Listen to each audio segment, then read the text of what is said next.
Hello and welcome to Dishing on Divorce. My name is Mandy Barr, and I am so excited to have Karina Solomon with us today. She is an intimacy, style, and relationship expert, and she helps people starting over.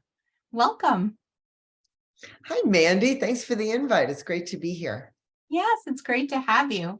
I love what you do, and I am just like so intrigued and feel like I could talk about this kind of stuff all day long. So juicy. So how did you get into it? Into it. Well, as you said in my title, I specialize in helping people start over after divorce, after widowhood.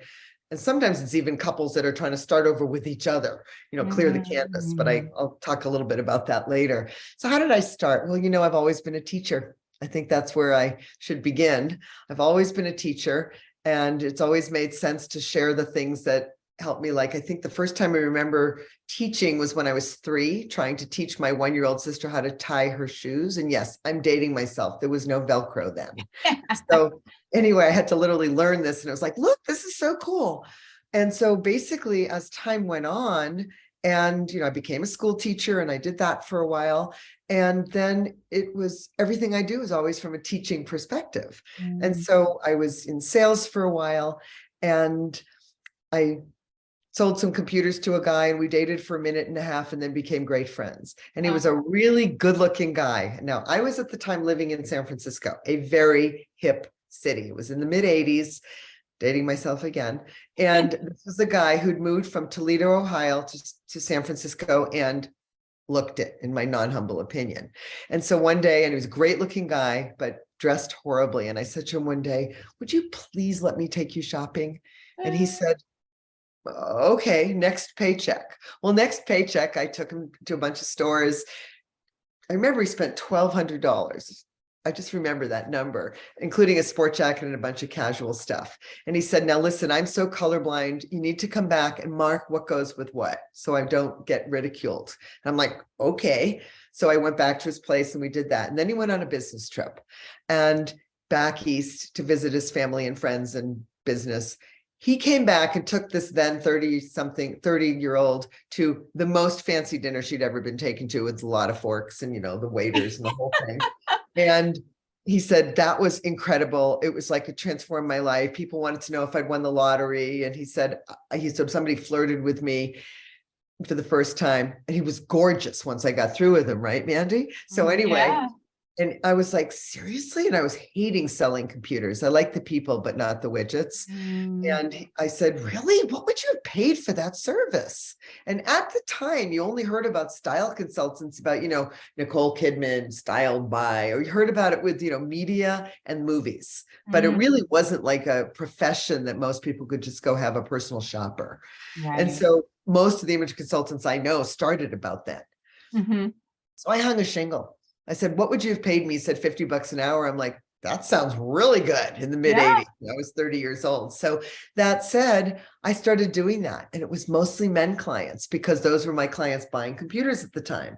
And then women caught on. So I still do that. But to your point about why did I join Vesta and what am I doing now?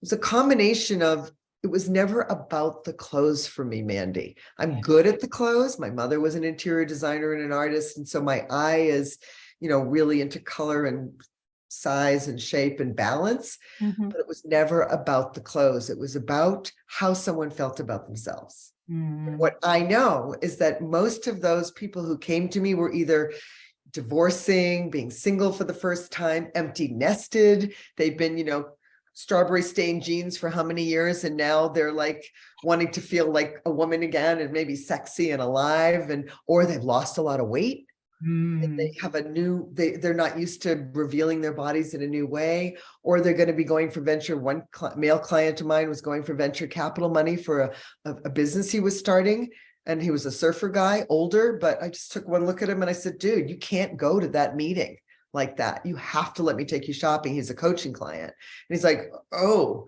I'm like, you have to, you will sabotage yourself. And by the way, either buy yourself, this watch, or don't wear a freaking watch. You can't wear that watch. It's a cheap something. So And he came back from that meeting, and I had told him about Watches for Men, whatever. He came back from the meeting. He said, "You won't believe this. I got funding." And I asked the guy, "Why did you actually decide to work with me?" He said, "Because I could tell you were really serious. You clearly probably hired a stylist to make sure that you looked the part today, didn't you?" Because his profession didn't demand him doing that. He was a Wow. professor. And I'm like, to the point. So meaning it's so tangible, but it's not, it's because it's never been about the clothing, Mandy. It's about the transformation. I found myself, with all my own personal development background, and I've been studying Tantra and intimacy and relationship communication stuff for over 30 years. I found myself working with like, "Ooh, I'm so sorry you got divorced. Ooh, dating. Ooh, you got to start dating. Let's have you look, attractive." But it was way more than that. So now, and I found they weren't even ready sometimes to be getting dressed, Yeah. And then when I went through my own divorce, it was like amicable, but the hardest thing I ever went through, because I blew up a life. I blew up a life that was on this trajectory to find myself single in my 50s. And it just blew up everything, the people I hung out with and everything else. It was another transformation. Yeah. And it's taken everything I've got to do that transformation. Yeah. And it's just so, it just made sense. And I think you're going to ask me, when did I join Vesta, which is about a year ago almost. It was like, I'm an entrepreneur. It's lonely. It's really fun to collaborate with you, Mandy, and to have people who call and to talk to divorce coaches, consultants who then go, "Oh, you know what? She can help you with afterwards." Yeah. So Yeah. anyway, that was a long answer. No, it's perfect. And I would imagine, I know for myself, and I don't know if this is true for the clients that you work with, that when I feel good, right, with what I'm wearing, how I look, the right haircut, all that stuff, I'm going to be a little bit more open to being intimate with my partner, or, since we're talking about folks that are on the other side of divorce, or, who knows, maybe somebody's listening to this who is still married and maybe wants to like bring that spark back into the relationship. But I know for myself, if I look good, then I'm going to feel more sexy and I'm going to feel more open to being intimate. Do you find that to be true for Oh, your not even a clients? question. I think the key word is confidence. Yeah. Oh, So I will tell, I remember working with younger women, and they were, menstruating or whatever. And of course, you get the PMS thing, feel good. You feel like, oh, my face, my weight. And I said to them, "Oh, you're going to a party? Well, wear that sweater or what that outfit that every time you've worn it, you've gotten lots of compliments. You still might feel like, you know what, at the end of the night, but you'll have a much better chance of feeling great if you've gotten 15 compliments." yeah. Meaning, because it's so true. And we as women, I think this is a really key thing. And if you're listening to this and not driving and can make a quick note, this is a nugget that you might want to take away from this interview. And that is that one of the key distinctions or differences between men and women, and I am talking the hetero world because that's the world I'm in, is that when we as women doubt ourselves, to your point, Mandy, we tend to doubt our attractiveness.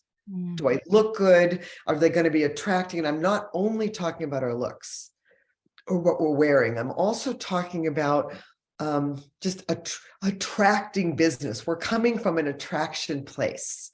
Whereas a man, when he doubts himself, he doubts his ability to produce something, which might look like, producing the best job with the best raise, the best promotion, getting the best grades in undergrad to be able to get into the grad school of his choice, to produce the best house, the most perfect kids. But he comes from a production place.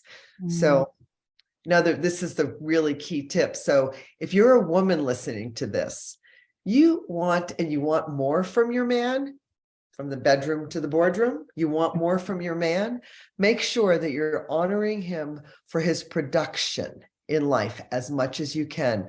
"Honey, thank you for picking up the groceries on the way home. Oh my God, I love the way you were with our daughter last night."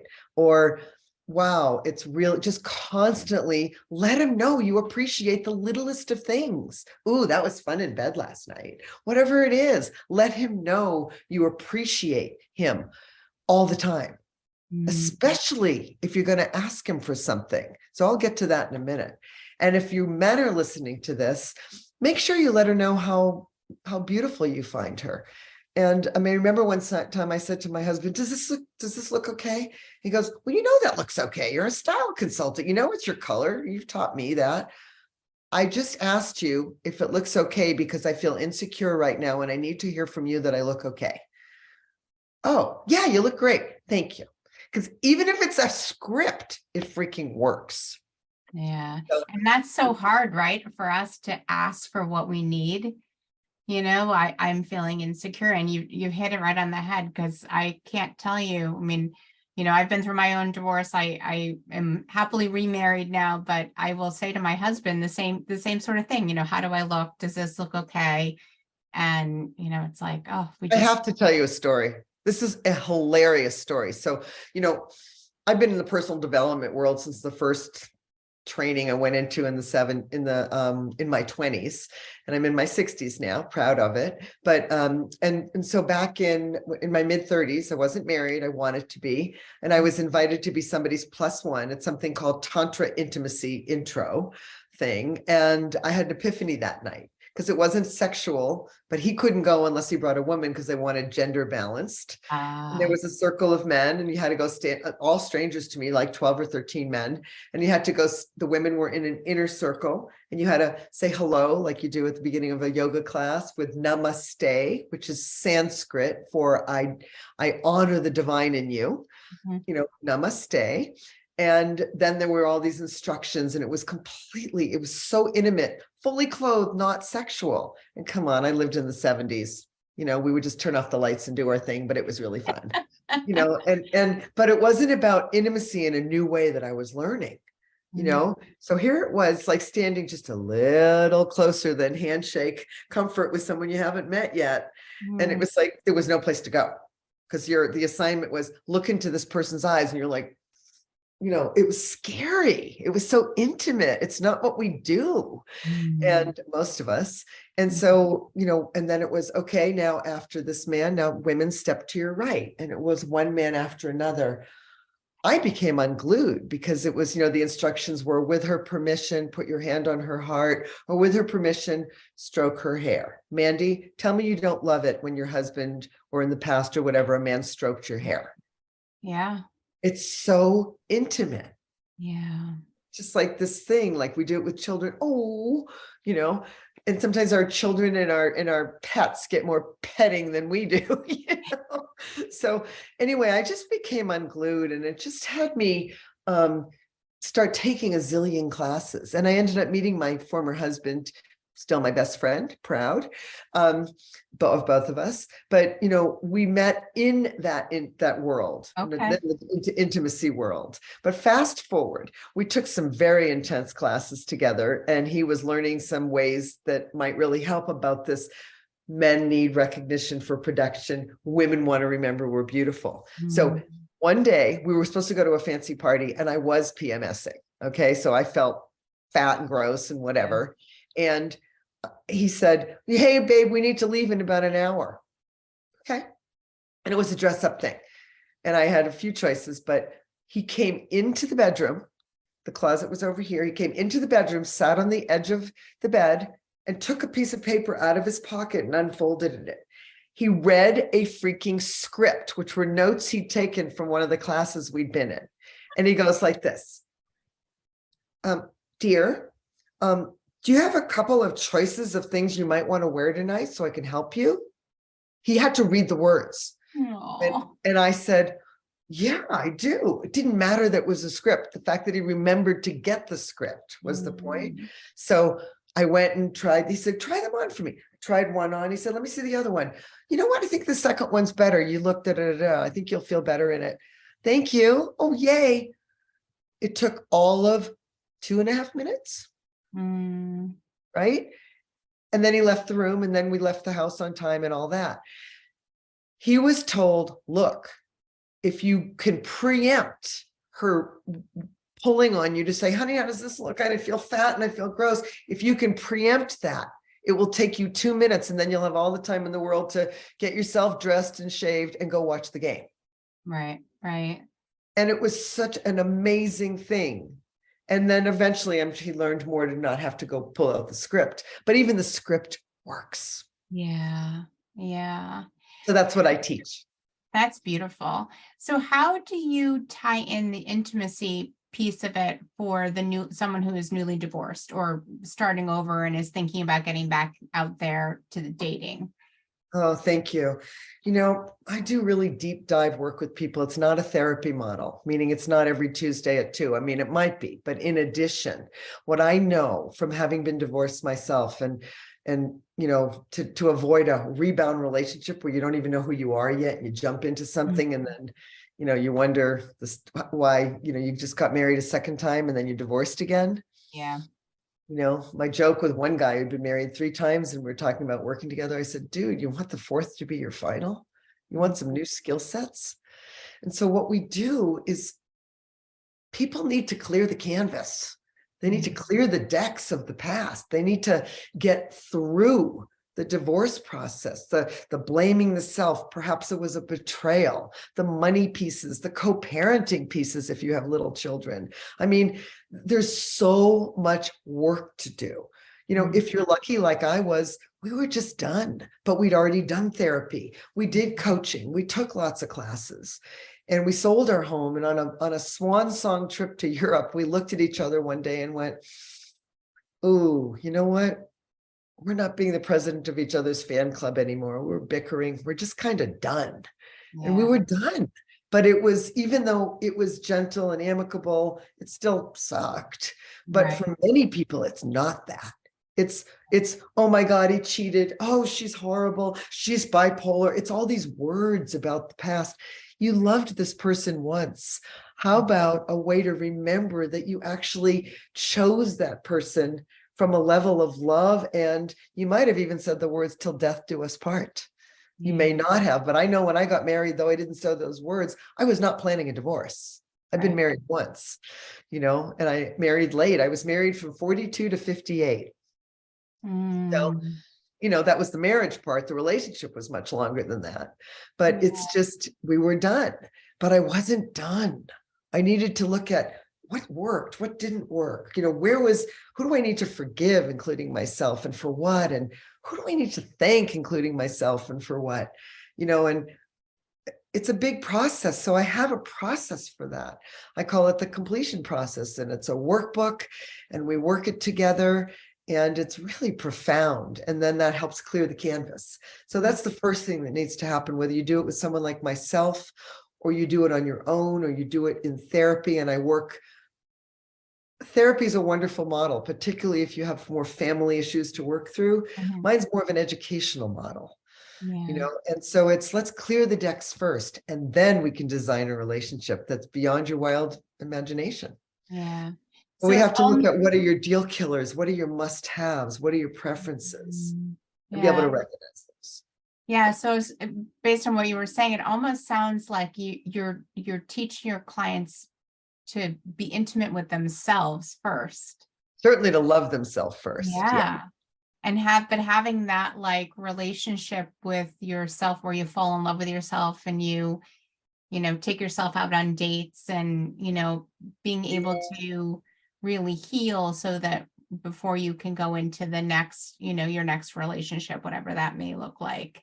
Absolutely. And in my little book, because I found there weren't a lot of handbooks for starting over, I wrote this little book called Sexy, Sassy, and Starting Over, because I certainly didn't feel washed up in my late 50s. And I teach about this stuff. And I know that when we feel sexy and sassy, to your point, Mandy, it leads to our confidence. And so in this little book, there is a recipe, because I call it recipes for a sweet and savory life after divorce, and they're all metaphors. But there's a recipe about a visiting dignitary exercise where you're getting ready for the hottest date of your life, and he's amazing, or she's amazing, and you're getting ready for it for all the senses, and they're supposed to be over at 8 o'clock that night, and you get ready with all the senses. You know, you have the house cleaned and beautiful, and you bathe and shave and anoint yourself with whatever. Maybe you have beautiful flowers that smell nice, and you put your favorite soft music on, and maybe candlelight, and it's really appealing to all the senses. And then you're ready, and you just can't wait, and you get a phone call, and the phone call says, The plane made an emergency landing. I have to stay in a hotel in another city overnight. I'm so sorry, I can't make it. I'll make it up to you. Guess what? You get to be your own visiting dignitary. Yeah. Then I walk you through that in the recipe in this book, because it's having a date with yourself. It's being willing to love yourself enough to wear something beautiful for yourself, not just because you're dressing for someone else, to shave, or to make yourself feel beautiful, to put on makeup for yourself, to buy yourself flowers, to get yourself that new whatever. It's like to love yourself enough that someone else can love you. It's hard to love someone if they don't love themselves. It's hard to do it. So. Yeah. Oh, that's so beautiful. And we'll put a link in the notes so that people can get a copy of your Yeah, we'll put my site and all the stuff's on my site. Yeah. Yeah. So so what if there are people listening that are, maybe they're on the teetering on whether they should get divorced or not get divorced. I know that you have you've worked with couples and try to like revive that intimacy in their marriage, right? Because sometimes you need to go beyond just couples counseling and get at really what the root of the issue is, that there's a lack of intimacy in a relationship. To your point, I'm actually working with a couple right now that have been married to each other twice already. And they're realizing, ooh, they have a bunch of kids. And they realize, ooh, we're not really having great intimacy now. And they were referred to me by a psychologist who said, you know what, they need some intimacy tips. And so while I can never guarantee that someone's going to stay married, I can guarantee that they will love each other and be kind and be amicable and have the communication skill sets to move forward in the correct way for them. So I've actually had one woman who done one of my women's workshops. That's a whole nother conversation. I have a whole body of work called Men's Sex and Money for Women. And she had done one of my workshops, and she came to me after and she said, I'm engaged and I don't think it's right. And I really want to still be in his young teenage kid's life. And I want to split up amicably, but we need help. If he'll come, would you help us? And I pride myself. I said, yeah, I'll do only a minimum of 3. I will never work with you for just one session, because coaching and education happens over time. I said minimum of 3 sessions. And that's still what I do today. And they came over, and because it was in the evenings, it was at my home and it was on my couch, and I had a really big sectional with 4 sections. And one of them was on one section. Then there was an empty one, and then the other and the other. And I was in a chair, but they were leaning out. I mean, they were like, each other. It was like I could cut the air with a knife. It was not fun. I was like, oh my God, what am I going to do with these people? I mean, I had planned it, but I didn't know him. And he was like, who are you to me? And I'm like, because he was going to feel ganged up on. That's how he came in, with that chip on his shoulder. I literally took my phone. And this is one of the things I do, and I'll be doing it with a couple on my session tomorrow on Zoom. I took out my phone, I put on a 3-minute timer, and I sat in front of her. I got permission and told him what I was going to do. And I looked at her, and he just watched. I said, I want you looking at me, and I'm going to ask you the same question again and again. And then you're going to answer the first thing that comes in your mind. And I'm going to say thank you and ask it again. So are you ready really to do this with me? She said, yeah, kind of puzzled. I said, great. And you're going to just witness. And then the timer will go off and it'll be your turn. I said, tell me something you appreciate about him. She went blah, blah, blah. I said, thank you. Tell me something you appreciate about him. So you figure in 3 minutes, I think I asked it maybe somewhere between 10 and 15 times, right? That's what you have time for. Because it wasn't to tell a story. It was just one thing, not the whole movie, one little frame. Yep. And then I turned to him. He had tears running down his face. 3 minutes, Mandy. Tears, because that's how unappreciated he'd felt for so long. They were like, they were chipping away at the love. They were chipping away at it. So then I did 3 minutes with him. And then I did 3 minutes with her and 3 minutes with him. With the transitions, it took 15 minutes total. And now they were leaning in. I was like, that's amazing. Because we forget we love each other when we don't practice. My joke is, saying please and thank you, you Mhm. still say please and thank you years later, chances are you'll still be in a relationship. But Yeah. when you start taking that person for granted, and it's not enough to just say, honey, you look nice today. It's got to be deliberate. Yeah. So I insist upon people using a script, because you know what that script does? It opens the window to receiving. Mm. That's so Power. beautiful.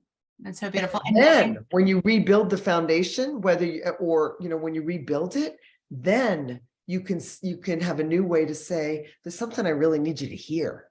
mm, And then you can say the tough stuff that you didn't want to say out loud, from I hate when you floss your teeth in public or I'm ready for a divorce. I mean, there's all these little things. And how do you eat an elephant? One bite one at bite at a a time. time. So Yeah. it's the little things. And if you don't keep yourself current with the little things, you ain't going to have a relationship, or it's not going to be one that other people. I remember what was one of the last straws. We went on a ski trip, and my stepson he was about 20 at the time, and he was in the back seat. Oh, no, he was older than that. And he said, wow, I feel like I'm in the car with the Bickersons. It was Mm, like, Mandy, maybe you can relate because you had a first marriage. It was yeah. like people didn't want to be around us because we were Yeah. like, "Nyeh, nyeh, nyeh, nyeh." We weren't fighting, we were bickering. And you know Agree. what? That's not fun. No, it's almost like more uncomfortable in a way, right? Because you don't know which side to lean to. But I love what you said though about how, even if that marriage doesn't make it, right? Maybe it's fractured beyond repair, beyond what you can do. But you have set them up in such a way that they can have, like, and this is going to sound weird, but like a beautiful divorce where they can Well, and really co-parenting. honor Many each times, other. I don't care if the children are, in this case with my clients, 16 down to 1, Right. or my other clients, 1 and 3. Yeah. Either way, they're in each other's lives forever. Yeah. And you Yeah. might as well do it right so that the children can then see a good example. Because right now they're Mhm. seeing this. Yeah. And then they don't know what to do. They're babies. And Yeah. it's horrible. And Yeah. so it's like, look, I can't promise it any more than when I work with singles. I can't promise they're good. I'm not a matchmaker. Matchmakers can't promise it. But I work with matchmakers, but Mhm. I can't promise they're going to meet their match. But I Right. can promise if they do, if I take them shopping, if they do the exercises, if they take the time to figure out what are my deal breakers, what are my must-haves? What are they? And what's my preference? I mean, I'm a skier. You know what? It's not a deal breaker to be with a man who doesn't ski. It's just a more fun winter to be with a man who skis, right? But you know what? I take care of myself and I'm really healthy. I'm not willing to be with somebody who doesn't take care of themselves and isn't healthy, especially as I'm older. No Right. way. Right. Yeah. So that's an absolute value. Yeah. Yeah. Yeah. The skiing that just made me think of before I met my current husband, when I was out in the dating market, I said something about like, oh, he has to golf. Like, oh, you're really limiting your pool. I was like, well, that's really important to me. It's absolutely true. And Mm, you know what? I don't own a ski area. I don't golf every weekend. I don't, those things aren't that, it's not a must have. It's a yeah. preference. But Yeah. if I golfed every weekend, I'd want to be with a man who golfed every Yeah. weekend. And Yeah. I don't want to be with a man who golfs every weekend because I don't want to give up my early mornings because he's got to go golf before it's too hot. Meaning, so for me, that would be a deal breaker. Yeah. Like Yeah. for me, substance abuse is a deal breaker. Oh, yeah. So is someone who goes to 12-step meetings every day, because that's still, for me, a lifestyle based on an addiction model. And there's ways to become unaddicted, or that's probably not my lifestyle. Mm, It's just yeah. real. And you know what? Like, how important is it? I mean, God, people that are going through divorce, when was the last time they had asked themselves those questions? What are my deal breakers? What are my must-haves? What are They my might never have. In the case of right? the people I'm working with, they got married at 21 and 24, or people like my parents. My mom and dad got married. They met when they were like 20 and 24. It was the only person they'd ever been with before. And my mom passed away. And my mother wasn't happy. She was not happy with my father. She wasn't happy with her own life. And she passed away when my dad was 57. and he was a physician and handsome, and she'd been sick for a while. And a year later, one of my mom and dad's friends introduced him to a few women. And when he met one particular one, they fell for each other. And guess what? They're 95 and 86 and the loves of each other's lives now. And they met in 1986. And we have a huge family. I just became a great auntie for the first time. Congratulations. And he became a great grandpa, meaning we have a huge, blended family that they've done a beautiful job with. But she, to her credit, had gotten divorced. She wanted to, and she'd gone to therapy and done some work on herself. And my mother had died. So his heart was blown open and all the stuff he had to go through. But I can tell you, they were mature people in their 50s when they met. And their second marriage, neither of them had they had okay first marriages, but they didn't do in the early 20s in the 1950s. They did not do the work that it takes to have a really stellar marriage. Yeah. So guess what? And the statistics, the statistics, right? Yeah, it's so sad. First marriage is almost 50%, 43 to 50%. Second marriages is over 60% divorce rate. Third marriages is 73%. Yeah. And fourth marriages, I didn't even know they had a statistic, was 94%. Because people do the same thing again and expect a different result. Yeah. Yeah. And that's Einstein's, that's insanity. Yeah. Tony Robbins too. Yeah. Yeah. Yeah. Oh, this has been awesome. I think that everyone who is listening, whether they're going through a divorced or trying to keep their marriage together, I think that there are lots of amazing nuggets. And you are constantly doing programs, which I love, and we try to highlight in our newsletter. So you are doing a couple of new programs coming out? Yeah, I'm actually going to do a masterclass for men. I just love working with men. I love working with women too, but I decided to do a masterclass for men, and it's called Winning with Women. And it is going to be in early May. And there's going to be you can click in the link to my bio, and then there'll be a bunch of links and you can sign up for that there. And if you're listening to this after May 3rd of 2023, that will be an evergreen program available to you as well. So that's awesome. And then with women's, and I do private coaching, and I'm happy to be a speaker at an event, either online or in person, and hope to be collaborating with a couple of more Vesta people on programs as well. Yes, absolutely. And is there anything that I haven't asked that you would like to share with those listening? I appreciate that so much. I really do invite you, each of you who are listening, to take the time you need to get back into that level of self-love and confidence, and to know that, as I said about my own divorce, even though my mother passed away when I was only in my 20s and it was horribly difficult and all that, my divorce was much harder because it blew up my life as I thought it would always be. So death, divorce, moving. I mean, these are the hardest things in life. They're the three of the top 5 things in life that are the hardest. And I just want to invite you to be kind to yourself and to get the support and help you need with someone like myself, or if it's a therapist. And sometimes it's both. So do what you need to do. You'll find a link to my calendar. I would love to give you a free, consultation. And also one more thing. Could I just give a real quick tip that works? Yeah, I would love it. Everyone loves tips. All right, tips. And if you private message me, I will send you the lovely bookmark that I've had made that talk about this. So I call it Artful Communication. That's A-R-T. It's Artful Communication. A for appreciate, R for request, and T for thank someone. So let's say you're about to be intimate with your partner. You've been together for a while, and you've always told them you absolutely hate when they use their nails. It just really bugs you, but they love it when you use their nails, when you use your nails on them. They, just scratching their back. They love it. I personally hate it. Okay, so you're getting together and you're beginning to snuggle, and they start to do that nail thing. And what you say instantly is, "Oh God, I hate it when you use your nails. Mm. How did that work for you? They're like, whoa, you know what? I really don't feel like this right now. When they walk out of the room and either go cook something or watch a game or play with the dog. But anything is better for them than to listen to you make them wrong, woman or man. So you're like, oh, I blew it.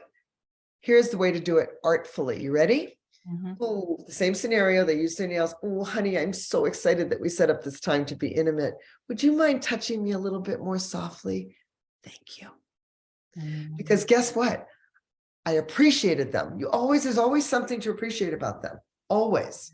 I love that you took the kids to school and let me sleep this morning. Honey, would you mind touching me a little bit more softly? Thank you. It doesn't matter what you appreciate them for. Appreciate them now in the moment before you make a request. Oh, I love that we're being intimate right now. We took this time. Honey, would you touch me a little bit more softly? Thank you. And don't wait for them to touch you more softly. Or, I love that you cleared the table.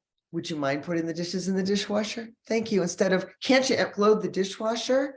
We are really mean people. And yes, I'm going to talk to you women for a minute. We can be really mean to our guys and we don't even know it. Okay. The B word applies. It does. It's applied for me a lot in the past. Like, ooh, I did that again. So find them right. So get in touch with me. Tell me you want your free bookmark and I'll send it to you. Oh, that was lovely. Thank you. And I'm actually going to be very mindful of that going forward because I'm going to beat those statistics. So, well, thank you so much. It's been a pleasure. And Really fun. I'm so glad you asked. Thanks, Mandy. yeah. All right. Thank you. Till next time.